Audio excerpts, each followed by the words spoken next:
Super Mario Wonder has got to be one of the best Mario titles of all time. It has been a blast going through it for the first time over on the DuckTails channel. A little ways through the game though, Tails brought up a good question. How much of the game would you be able to complete without actually collecting a Wonder Flower? The Wonder Flowers were introduced in this game and are one of the core mechanics, so I didn't think much of it at first. But thanks to the support and interest of people like you, I decided to look further into it. I knew right away that we weren't going to be able to collect everything, due to some levels just being outright impossible to even get started without collecting one, but I wanted to know exactly how much you could get. So my goal is to collect as many Wonder Seeds, Flagpoles, Badges, and Purple 10 coins as I can without collecting a single Wonder Flower. I had pretty mixed feedback when I asked the community if they thought it would be a fun idea. Some seem to think you can't start the game at all, others believe there were early roadblocks, and some even thought you could make it all the way to Bowser.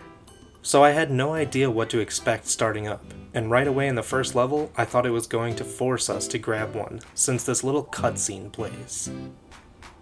It turns out you can just pass it right up though, so it's no problem at all. This is where I will point out that just about every single level has a Wonder Seed that is obtainable by collecting the Wonder Flower and doing the challenge. So right away we are going to miss out on every single one of those seeds.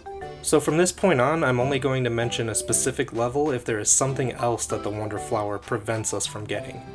And right away in the second level, there is a secret exit that can be obtained by activating the Wonder Flower and heading further into the level until this pipe right here pops out. You can do a running jump to get onto the pipe to access a hidden area with a secret flagpole. Now this seems like it means we're going to lose out on the flagpole and the seed that comes along with it, but we might be able to come back later with some other means to get up there. So for now, let's move on. It is pretty easy to get just about everything in World 1 as you might expect, but just be careful because some of the flowers get collected automatically when you complete the criteria for making them spawn. The first real thing we miss out on is the secret flagpole in Bull Rush coming through. This prevents us from getting the seed that comes along with it as well. It isn't until Bull Rush Express that we find out our first true level that we cannot complete without a Wonder Flower. I guess the Bull Rushes just don't like us. No matter what you do, this level will not let you move forward without it. So this stops us from getting the 3 seeds, 3 coins, and 2 flagpoles that this level has to offer. Not only that, but it blocks access to 4 other levels: Sproings in the Twilight Forest, Cosmic Hoppos, Jet Run 1, and Bounce Bounce Bounce. That's 7 more seeds, 12 more coins, 1 badge, and 4 flagpoles. So as we finish up World 1, we are at 16 seeds, 10 flagpoles, 4 badges, and 36 purple 10 coins. Nothing special happens in any of the Petal Isle stages, so I'll just add what we do in them to the totals of the next world we enter. Moving on to World 2 is more of the same really. All of the levels are easy enough to avoid the Wonder Flowers and collect everything else. Except for Out My Way Valley. This level forces us to collect the flower if we want the hidden flagpole and seed. It also blocks another level from spawning, that being Kick It Out My Way, which is another seed we won't be grabbing. World 2 also gives us access to the Bubble Flower, which is just the power-up I wanted to see. We can take one of those back to the Piranha Plants on Parade stage in World 1, so we can do a fun bubble jump trick to bypass using the Wonder Flower to get the secret exit. That nabs us another flagpole and seed. You could have also used the parachute cap we got earlier in World 1 to do this, but there is a reason I want to show off the bubble jumps now. The only other level, which is pretty much a theme in this run, is the level that leads to the special world, Jump Jump Jump. Like Bull Rush Express, it requires you to grab the flower in order to proceed through the level. So we missed most things from it, and the 2 levels locked behind it, Spring Feet 1 and Climb to the Beat. You can pass up the Wonder Flower and fail the jump without dying and it brings you to a flagpole, but the way forward to the next level does not open, so I'm counting it as a separate flagpole. Altogether robbing us of 5 seeds, 3 flagpoles, 1 badge, and 9 10 coins. Beating World 2 brings us up to 39 seeds, 25 flagpoles, 8 badges, and 84 10 coins. World 3 is where things start getting a little sticky. All of the levels are a breeze up until we get to the final level of the world, Zip Track Dash. This level is a lot of fun and pretty easy to skip the Wonder Flower completely, but the problem is that the Poplin Master wants you to find the true exit. As you may have guessed, this involves collecting the flower and taking the new path that it opens up. It seems like our journey has come to a complete halt at this point. However, the Poplin said we needed the true exit, not the flower, so I began trying to see if there was a way I could get up to the exit without it, and sure enough, I found a way. I brought in a bubble flower power-up and got to the end of the level normally, making sure not to take damage. I took out the cloud enemies and then performed the same bubble jump trick from before to get to the conveyor, and then I jumped up using my parachute cap to make progress over and up. A little bit of work later and I was up at the flagpole, and the level was overcome, and so the challenge continues. World 3 is the first time we can actually step foot in the special world, but the level Triple Threat Deluge still cannot be completed.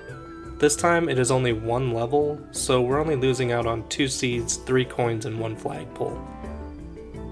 World 3 brings our totals up to 56 seeds, 35 flagpoles, 9 badges, and 111 coins. Beating World 3 opens up Worlds 4, 5, and 6, so now we have our choice on where to go.